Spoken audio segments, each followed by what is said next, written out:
Good morning, students. We have seen in last class heating effect of electric current and practical applications of them. And before that, we have seen resistors in series and resistors in parallel. To continue with that, so one question will comes in resistor in series and resistors in parallel. I will discuss that one question. Why parallel circuit is preferred more than series circuit, or what are the advantages of parallel circuit over the series circuit? You have seen series circuit as well as parallel circuit. So what is series circuit? If I take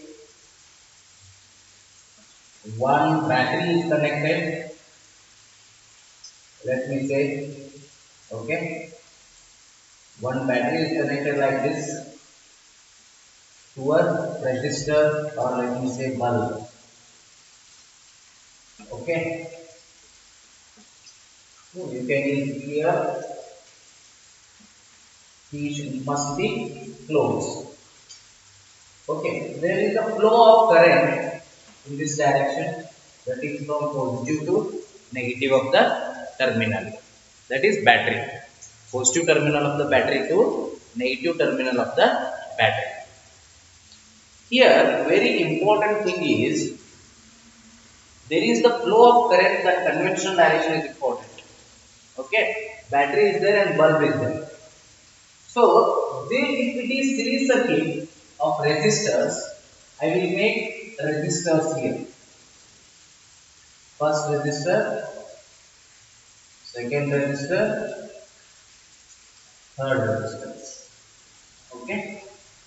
This is the series circuit. Let me say it as R1, R2, R3. Okay. R1, R2, R3. These three are resistors. I hope you are getting my point. R1, R2, R3 are resistors. These are connected end to end. That means it's a series circuit. We have seen it in the last class. I will draw a parallel circuit also here. So you can see the differences. Okay.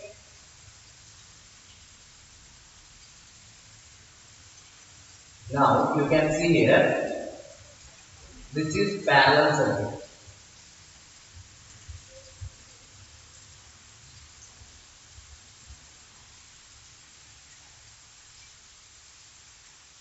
You can draw also. This what we call parallel circuit.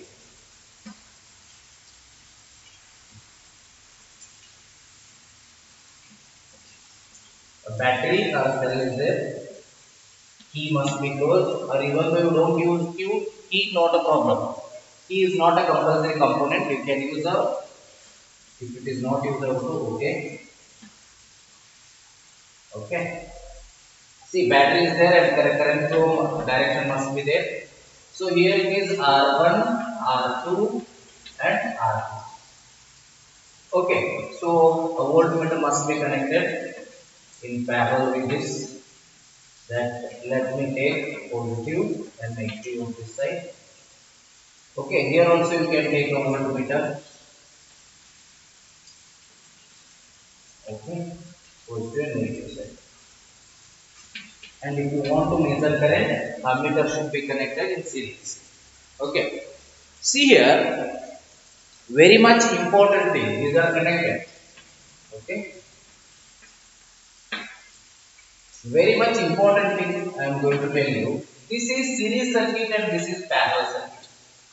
So as we know, in series circuit the current is same. In parallel circuit voltage is same.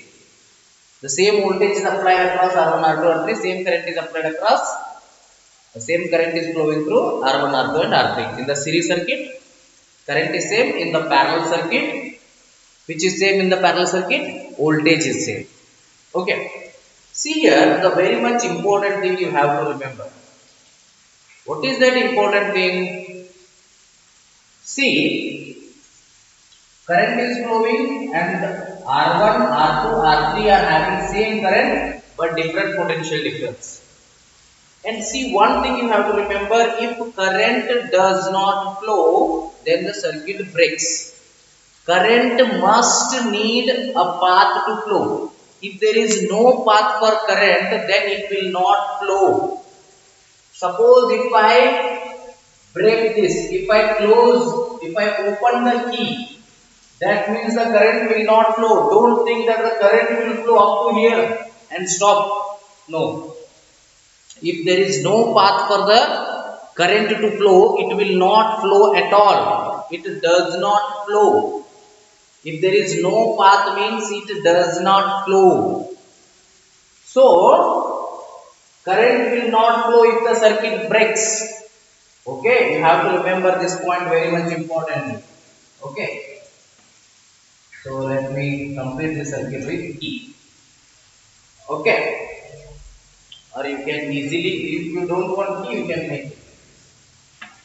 Okay, both are no problem. Normal circuit it is. See, first important thing in series circuit, what happens if any one component fails? Then the total circuit fails. That means if component of any one fails, then there will be no current, then the no component works. If one component of circuit fails in series circuit, see, if one component in series circuit fails, if one component fails in series circuit,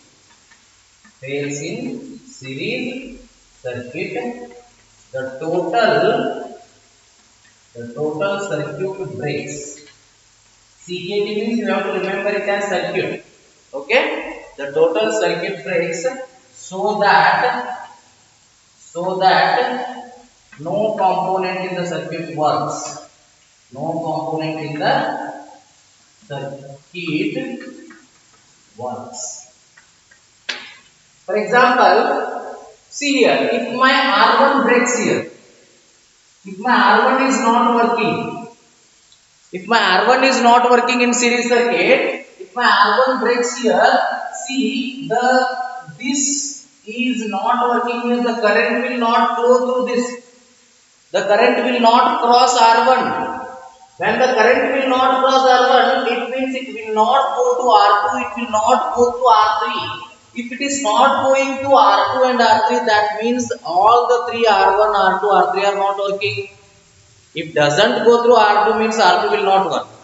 It doesn't go through R3 means R3 will not work. As already I told, R1 is not working. That means no component works. So this is very much important, or you can say non-component works. This is very much important. Non-component in the circuit works.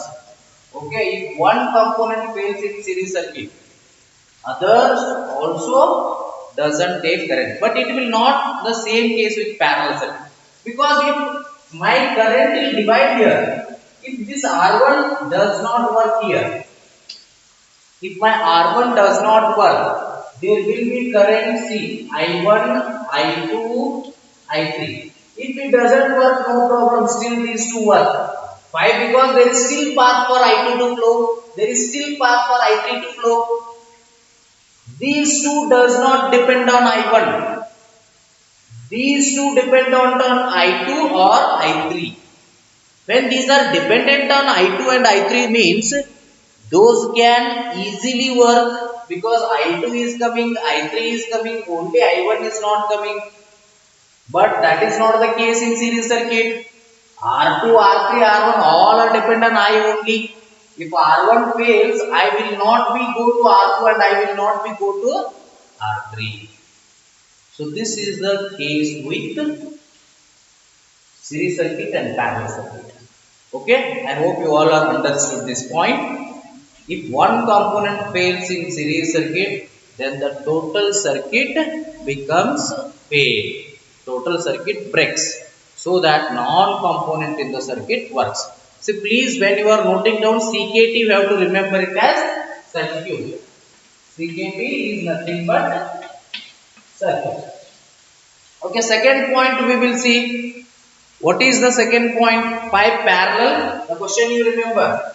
5 parallel connection is preferred more than series circuit. What are the advantages of parallel circuits over the series circuits? You can use both the questions. For both the questions, you write the same answer. See, my second point. Okay, I am going to write my second point. Note down this first point. See, what will be my second point is why parallel circuits are more better than series circuits. What are the advantages of parallel circuits over series circuits? For example, see current in your home you are using different resistors or different components for the current to flow. Which are, for example, if you take fan, television, AC. See, resistors are nothing but these are the materials. Okay, fan is a resistor, TV is a resistor, AC is a resistor. These all are resistors. Okay, if they are connected in series, what happens? All will get the same current. But what happens in parallel circuit? Different components need different current. Not in parallel circuit. Generally, the different components need different current. For example, if you take television, it needs less current. Fan needs little bit more current than television. But if you take AC, it needs high much amount of current. Right? So, to connect all these three, you cannot need the same current. That means series circuit fails here. See, different components or different resistors need a different current which cannot be fulfilled by series circuit. Series circuit cannot fulfill this. In a series circuit, different components cannot get the different current. They all get same current R1, R2, R3. All will be having the I only same current. But in parallel circuit, what happens? They all are having different currents. We can manage there. Here I can connect fan. Here I can connect television. Here I can connect AC. So here the more current will flow, less current, less current. So in this way parallel circuit is important. What is second one? See, different components needs different component needs different current. Different components needs different current which cannot be fulfilled by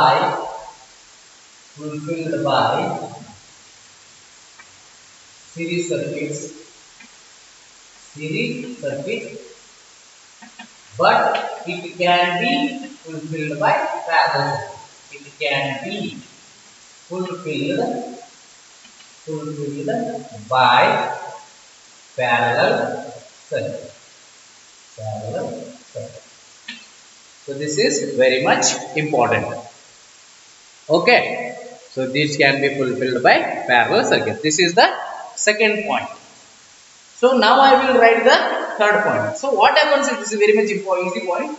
What happens in series circuit and parallel circuit? If we calculate also, here we will add the effective resistance.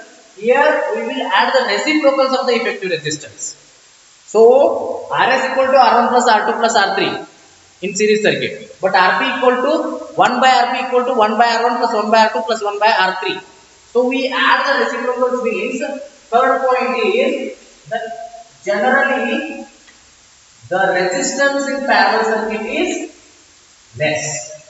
Generally the resistance in parallel circuits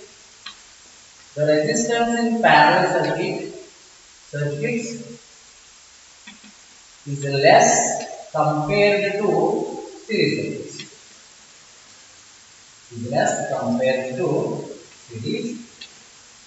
circuits.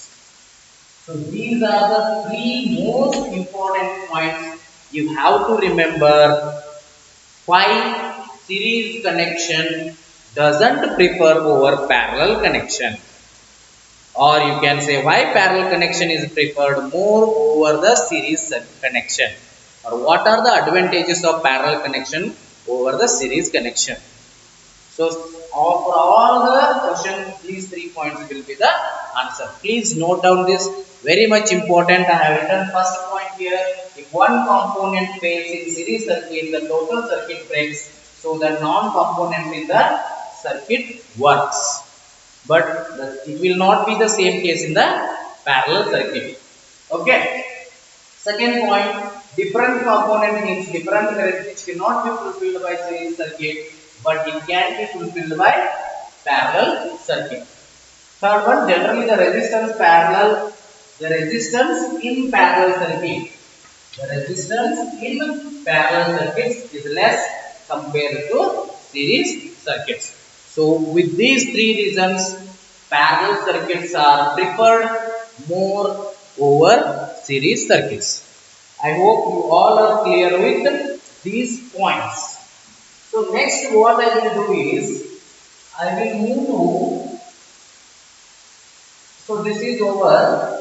Now I will move to heating effect of, practical application of heating effect of electric current. So what are the practical applications of heating effect of electric current? So what max practical applications we have? So practical applications of heating effect of electric current. Practical application of heating effect of electric current. Practical application of heating effect of electric current. Practical application of heating effect of electric current. So before going to this, we'll have another one. So we'll see this one in the next class. So before that, we have H equal to I square RT formula. So last class we have seen this electrical energy. H equal to I square RT. This is called Joule's law of heating. This is called what? Joule's law of heating. Okay. This is called, this you should remember this. This is called Joule's law of heating. Electrical energy equal to electrical energy that converted into heat energy, that is equal to I square RT. What is Joule's law of heating says? In a resistor, the heat produced in the resistor of an electric circuit. So I will write clearly. So please note down this also. The heat produced in the resistor of an electric circuit. The heat produced in the resistor of an electric circuit. Okay. See. The heat produced, this might be asked for 2 marks or 3 marks. The heat produced in resistor of an electric circuit.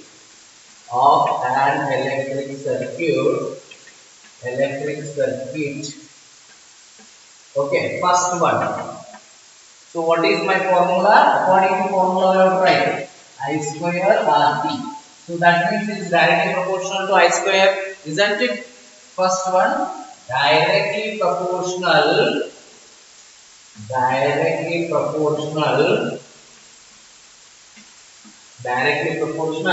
to the square of the current. I square means it is square of the current. To the square of the current flowing through it.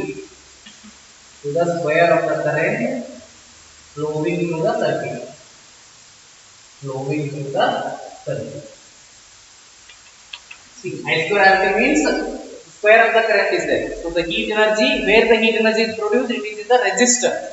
The heat energy produced in the resistor, or the heat produced in the resistor of an electric circuit, is directly proportional to the square of the current flowing through the circuit. Electric current is flowing through the circuit, to that to square of the electric current flowing through the circuit. Second one, what is my second point? My second point is very much important. Second, you can write it here. R. So directly proportional that one also. Directly proportional. Directly proportional to the resistance of a resistor. To the resistance of a conductor, or can say resistor. Directly proportional to the resistance of a resistor. And third point, T. Directly proportional to the time. Directly proportional to the time for which the current flows. For which current flows in the circuit. For which current flows in the circuit. So these are the 3 points we have to remember. Very much easy. So first one is, if the heat produced in the resistor of an electric circuit is directly proportional to the square of the current. Just by knowing this formula, you can write all these three. Very easy. First one, what it is? The heat produced in the resistor of an electric circuit. This is the heat energy produced. So let me say heat energy. The heat energy produced in resistor of an electric circuit is. So now it is over. Is means equal to. So if they all are in the numerator, divided by 1 will be there. Numerator means what I already said, directly proportional. Directly proportional to the square of electric current flowing through it, or flowing through the circuit. Second one is resistor, directly proportional to the resistance of a resistor. R is resistance. Third one is time, directly proportional to the time for which current flows in the circuit. Okay. So I hope this is clear. In the next class, we will see this one once again, and we will continue with practical applications of heating effect of electric current and upcoming concepts. Okay. I hope you all are clear with this concept. Okay. H equal to I square RT. You should remember what it is called. That is also important. Joule's law of heating. The question will be asked, define Joule's law of heating. Okay, what is Joule's law of heating? Joule's law of heating is nothing but the heat energy produced in resistor of an electric circuit is directly proportional to the square of the electric current flowing through the circuit. Directly proportional to the resistance of resistor in the circuit, you can say. In the circuit. Or if the circuit is already there, so no need to write it again. Directly proportional to the resistance of a resistor, directly proportional to the time for which current flows in the circuit. So these are the 3 points you must remember, so that this is called Joule's law of heating. In this class, what we have seen? Parallel connection over series connection. How the question will be asked? Why parallel connection is preferred more over series connection? What are the disadvantages of series connection? What are the advantages of parallel connection? Why parallel connection is preferred more over the series connection? Okay, why series connection will not be preferred over the parallel connection? These kind, all for the 5 questions, the answer will be same. This is a different mode of asking the question. I hope you all are clear with this. So this is Joule's law of heating. H equal to I square RT. You remember the formula, and that formula you write. H is the heat energy produced in the electrical circuit. The heat energy produced in resistor of an electrical circuit. So it is directly proportional to I square. That means directly proportional to the electric current, square of the electric current flowing through the circuit. Square, I square means square of the electric current. Then R is there. R means it is resistance. So directly proportional to the resistance of a resistor. Third one, T is there. That means it is time. Directly proportional to the time for which current flows in the circuit. So you should remember these 3 things. So what is the SI unit of heat energy? That is joules. So we'll see in the next class practical applications, and if possible we'll see this one once again, and we'll see the practical applications of heating effect of electric current.